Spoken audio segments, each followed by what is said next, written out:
Започна пробниот режим за тестирање на камерите за сообраќајни прекршоци.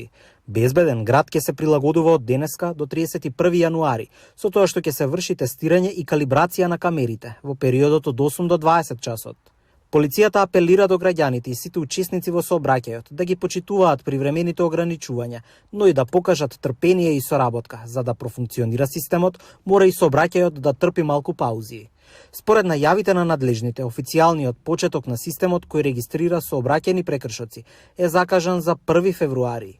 Минатата недела на лидерска средба партиите изразија подготвеност за двотретинска поддршка за законот за прекршоци, за да започне да функционира проектот Safe City. Се вршат проверки дали камерата јасно снима, дали точно ги чита регистарските таблички и дали податоците што ги бележи се точни и сигурни.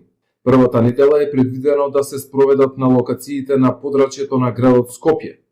На секој поединечен пункт на кој е поставена камера, еднократно ќе се врши проверка која трае 15 до 30 минути. Опозицијската ДУИ соопшти дека ќе го гласа законот, а потоа ако има потреба ќе бараат измени, но интегративците побараа да се внимава и на почитувањето на уставно загарантираните права и слободи, да не останат во сенка на технолошките решенија.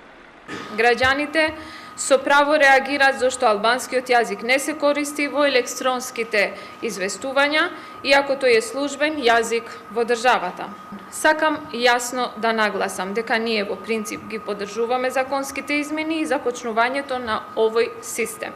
Ова е одлука на лидерите која произлезе од лидерската средба, додека ние на ниво на координаторите ги решивме дилемите и техничките прашања. Пратеникот Бране Петрушевски од ВМРО ДПМН најави дека законот за прекршоци ќе се носи во зададените рокови, во координација со сите пратенички групи.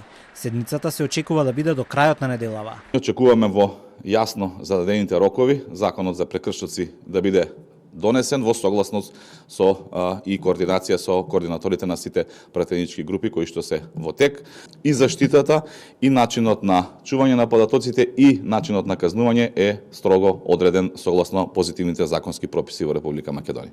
Опозицијската СДСМ најави поддршка за предлог законот за прекршоци, кој е клучен за стартување на системот. Поддршката сепак не е безрезервна. Лидерот на партијата Филипче претходно отвори две прашања: управувањето со големата количина податоци, што ќе ги генерира системот, и висината на казните, за кои смета дека мора да се отвори дополнителна расправа. Апелира да се спречи евентуална злоупотреба на податоците.